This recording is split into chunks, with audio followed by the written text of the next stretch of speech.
வணக்கம். பெரும் எதிர்பார்ப்புக்கு மத்தியில் நடைபெற்ற டி20 உலகக்கோப்பை தொடரின் முதல் அரையிறுதிப் போட்டியில் நியூசிலாந்து அணி அபார வெற்றி பெற்றிருக்கிறது. தென்னாப்பிரிக்காவை வீழ்த்திய நியூசிலாந்து அணி முதல் அணியாக இறுதிப் போட்டிக்கு முன்னேறியிருக்கிறது. கொல்கத்தாவின் ஈடன் மையத்தில் நடைபெற்ற போட்டியில் டாஸ் வென்ற நியூசிலாந்து அணி தென்னாப்பிரிக்கா அணியை முதலில் பேட்டிங் செய்ய அழைத்தது.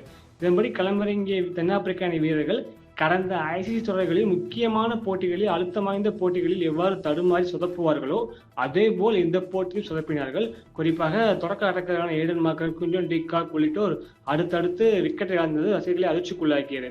இந்நிலையில் இளம் வீரரான டிவால் பிரேவிஸுடன் வேகப்பந்து வீச்சாளரான ஜான்சன் சேர்ந்து அணியை கரை சேர்க்கும் நிலைக்கு தென்னாப்பிரிக்கா தள்ளப்பட்டது.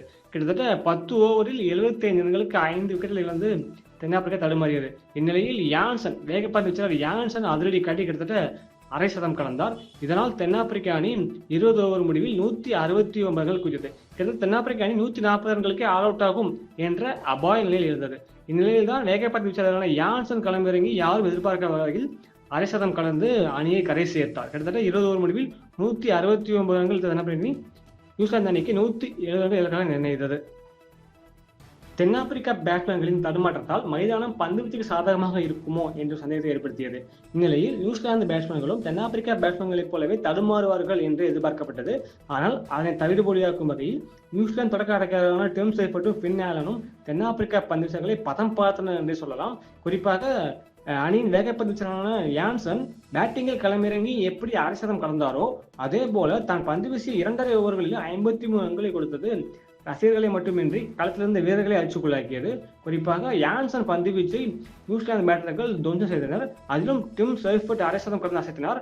அவரை மிஞ்சும் வகையில் மறுபக்கம் அதிரடி காட்டி ஆடிய ஃபின் ஆலன் சதம் கடந்து அசைத்தினார். கிட்டத்தட்ட இந்த இலக்கை நியூசிலாந்து அணி 1 விக்கெட்டை மட்டுமே இழந்து எட்டியிருக்கிறது. இதன் மூலம் 9 விக்கெட் வித்தியாசத்தில் தென்னாப்பிரிக்காவை வீழ்த்தி நியூசிலாந்து அணி அபார வெற்றி பெற்றிருக்கிறது. குறிப்பாக முதல் அரையிறுதிப் போட்டியில் நியூசிலாந்து தென்னாப்பிரிக்கா இரு அணிகளுமே கோப்பை வெல்லாத அணிகள். இந்நிலையில் அவர்களில் இறுதிப் போட்டி செல்லும் அணி முதல் முறையாக கோப்பையை வெல்லும் வாய்ப்பு அதிகமாக இருக்கும் என்று முன்பு கணிக்கப்பட்டது. இந்நிலையில் தான் தென்னாப்பிரிக்காவை வீழ்த்தி நியூசிலாந்து அணி இறுதிப் போட்டிக்கு முன்னேறியிருக்கிறது. குறிப்பாக நம்ம கடந்த சற்று வரலாறை பார்த்தோமேயானால் 2011 நடந்த ஓடி உலகக்கோப்பையில் தென்னாப்பிரிக்கா அணியும் நியூசிலாந்து அணியும் காலிறுதிப் போட்டியில் மோதியிருந்தன. அந்த போட்டியிலும் தென்னாப்பிரிக்கா அணியை நியூசிலாந்து வீழ்த்தியது. இதன் பின் 2025 நடைபெற்ற சாம்பியன் டிராபி செமிஃபைனலையும் நியூசிலாந்து தென்னாப்பிரிக்கா அணியில் மோதியிருந்தன. அந்த போட்டியிலும் நியூசிலாந்து வெற்றி பெற்றது.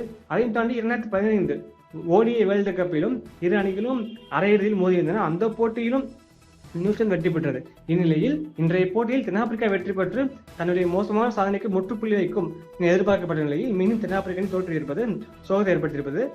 இந்நிலையில் தான் நாளை நடைபெற இருக்கக்கூடிய 2வது அரையிறுதிப் போட்டியில் இந்தியா இங்கிலாந்து அணிகள் மோதுகின்றன. இந்த போட்டியில் வெற்றி பெறப்போவது யார், வெற்றி பெற்று இறுதிப் போட்டி நியூசிலாந்து அணியுடன் மோதப்போவது யார் என்ற பெரும் எதிர்பார்ப்பு நிலவியிருக்கிறது.